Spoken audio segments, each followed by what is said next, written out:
Hi అండి, అందరికీ నమస్కారం. తెలుగు బోధన ఛానల్కి స్వాగతం అండి.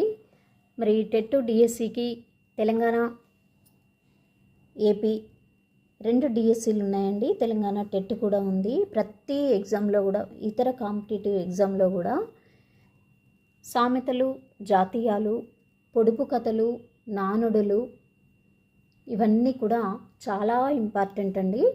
తప్పకుండా ప్రిపేర్ అవ్వండి. ఒకసారి చదివిన వెంటనే మనకి ఆన్సర్ మైండ్లో ఉండిపోతుంది. తప్పకుండా 1 లేదా 2 మార్కులకు అడుగుతాడు. చాలా ఈజీ బిట్ ఇది. ఫస్ట్ టైం వినేటువంటి వాళ్ళు, చూసేటువంటి వాళ్ళు సబ్స్క్రైబ్ చేసి పక్కనే ఉన్న బెల్ బటన్ని ప్రెస్ చేసి పక్కనే ఉన్న ఆల్ అనే బటన్ ప్రెస్ చేస్తే నేను చేసే ప్రతి వీడియో కూడా మీకు నోటిఫికేషన్ రూపంలో అందుతుంది. ఇక పొడుపు కథల్లోకి వస్తే, మరి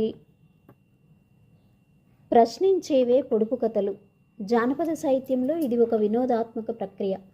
పొడుపు కథ ప్రశ్న రూపంలో ప్రత్యక్షంగాను, పరోక్షంగాను, సంపూర్తిగాను, అసంపూర్తిగాను, సాంప్రదాయబద్ధంగాను ఉండేదే పొడుపు కథ. ఎప్పుడు కూడా ప్రశ్నించే రూపంలో ఉంటుందండి. పొడుపు కథలన్నీ సాధారణంగా ప్రయత్నపూర్వకమై రూపకాలంకారాలై ఉంటాయి. కసిరెడ్డి వెంకటరెడ్డి గారు పొడుపు కథలు ఒక పరిశీలన అనే గ్రంథం ద్వారా పొడుపు కథలపై సమగ్రమైన పరిశోధన చేశారు. మరి ఈ పొడుపు కథ వ్యవహారిక నామం రిడిల్, పజిల్ ఇలా ఉంటుందండి. సంస్కృతంలో అయితే బ్రహ్మోదయం, ప్రశ్న ప్రత్యుత్తర కూటం ఇలా అంటారు. ఇక మరి ఈ పొడుపు కథ లక్షణాలు: సంక్షిప్తంగా ఉంటుంది, కథారహితంగా ఉంటుంది, లోకోక్తి అంటారు, చమత్కారంగా ఉంటుంది, అలంకారికంగా ఉంటుంది, రసాత్మకంగా ఉంటుంది. మరి కొన్ని పొడుపు కథల్ని చదువుకుందాం.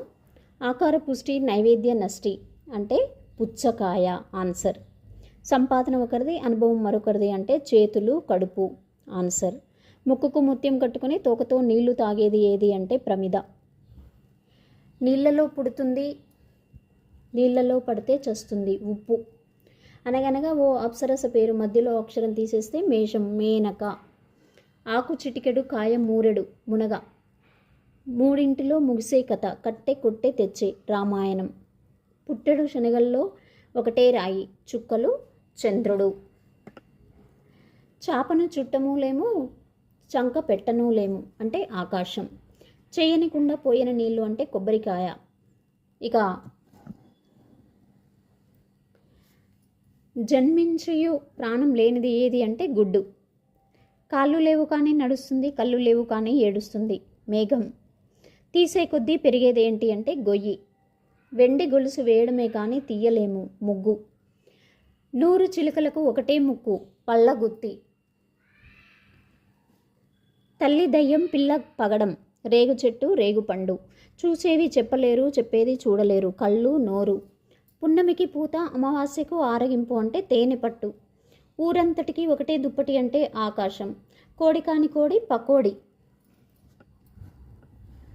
కాయగాని కాయలు, తలకాయ, ఎండ్రకాయ. జీవికి పుట్టింది కానీ చలనం లేదు, గుడ్డు. నిద్రలో కూడా కన్నులు మూయనిది చేప. వినేవాడికి కనేవాడికి బెత్తడి దూరం, చెవులు కన్నులు. పచ్చ చొక్కావాడు చొక్కా విప్పుకొని నూతిలో పడ్డాడు అంటే అరటిపండు. మా ఊరెద్దు మీ ఊరికి పోదు, మీ ఊరెద్దు మా ఊరికి రాదు అంటే చెట్టు. ఇక ఈ విధంగా మరి ఇంట్లో కలి, ఒంట్లో కలి అంటే వాకిలి, ఆకలి. నల్లటి పొద వల్ల పుట్టింది, పరరాజు కళ్ళలో పడింది, అరచేతి పట్నానికి వచ్చింది, గోరింక పట్నాన సచ్చింది అంటే పేను. 7 అన్నదమ్ములం మేము, విడివిడిగా ఉంటే చెప్పగలరు కానీ కలిసి ఉంటే చెప్పలేరు అంటే ఇంద్రధనుస్సు. కొనేటప్పుడు నల్లగా, తినేటప్పుడు ఎర్రగా, పారేటప్పుడు తెల్లగా అంటే నేరేడు పండు. ఈ విధంగా పొడుపు కథలు చాలా ఇంపార్టెంట్ బిట్ అండి. తప్పకుండా ప్రిపేర్ అవ్వండి. Please like, share, subscribe. Thank you. ఇక తెలుగులో ఎలాంటి డౌట్ ఉన్నా కూడా తెలుగు బోధన ఛానల్లో మీరు కమెంట్ సెక్షన్లో తెలియజేయండి. వెంటనే మీకు ఆన్సర్ తెలియజెప్తాను. Thank you.